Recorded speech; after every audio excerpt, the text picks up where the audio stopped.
we wanted to talk about working with special loads, specifically reefers and onions. And so here's some things that you need to know about driving a reefer. You need to be thorough to prevent mistakes with these loads, specifically because these refrigerated goods are typically very expensive, and especially the produce, and we ship a lot of produce in these reefers, so you need to be very careful. So the first thing is you need to pre-cool the trailers to whatever temperature your dispatcher has told you to.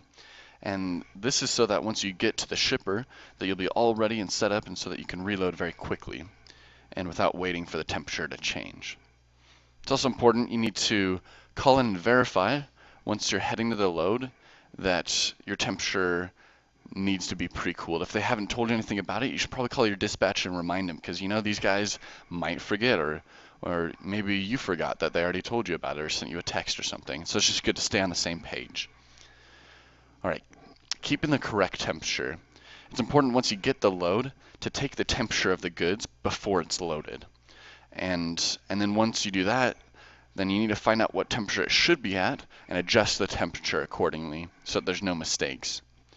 And then verify with the dispatcher and the shipper if you have the correct temperature for the reefer.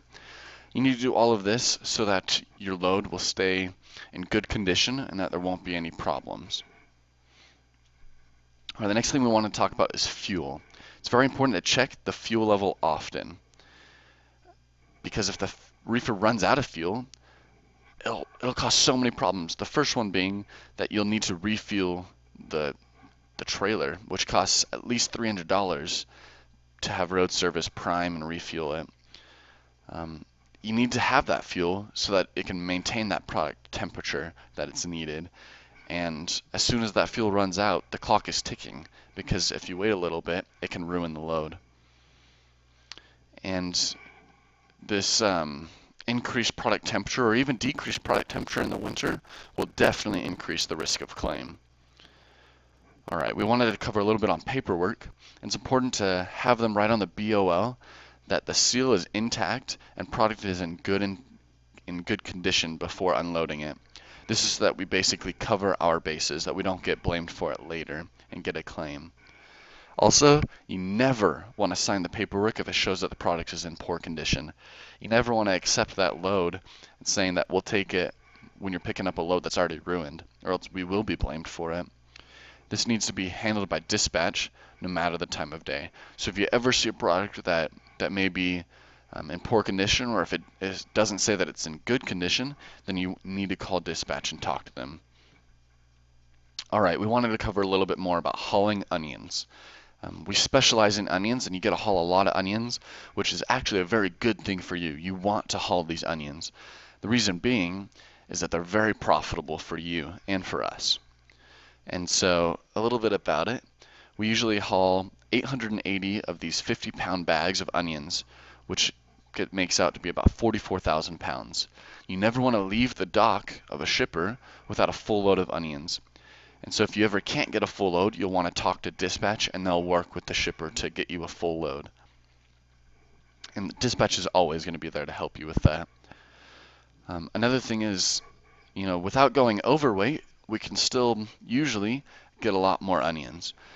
And so drivers will try to take about an extra 20 bags of onions, which will help earn them $100 a bonus money on the load, which is great.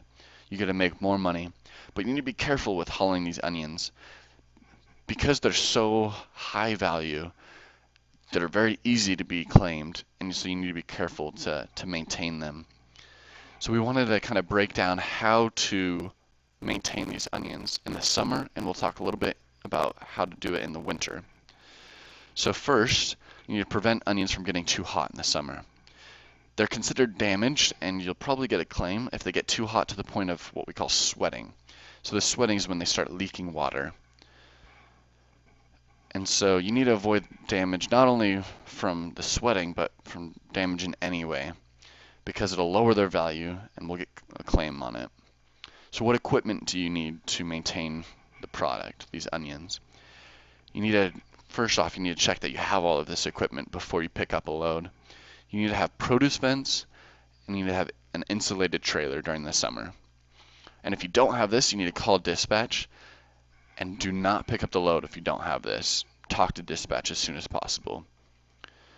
And so in order to maintain these onions, you need to make sure that the vents are always open and that they remain open because they need that ventilation. The only time that you don't have it open is during a huge rainstorm and the onions will get wet, and then the receivers will think that it was sweating, that they're ruined, and that they overheated, and so we don't want that. So you'd cover them up during the rain.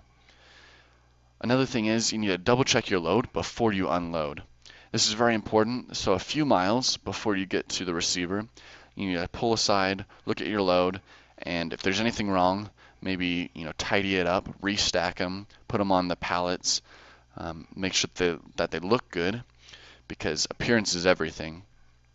If there's something wrong, you can call dispatch and talk to them about fixing anything that may be wrong. Because it's worth, let's say your onions look like they're sweating. It's worth pulling over into the shade and maybe buying some fans and having the fans blow on them for a while so that they cool down.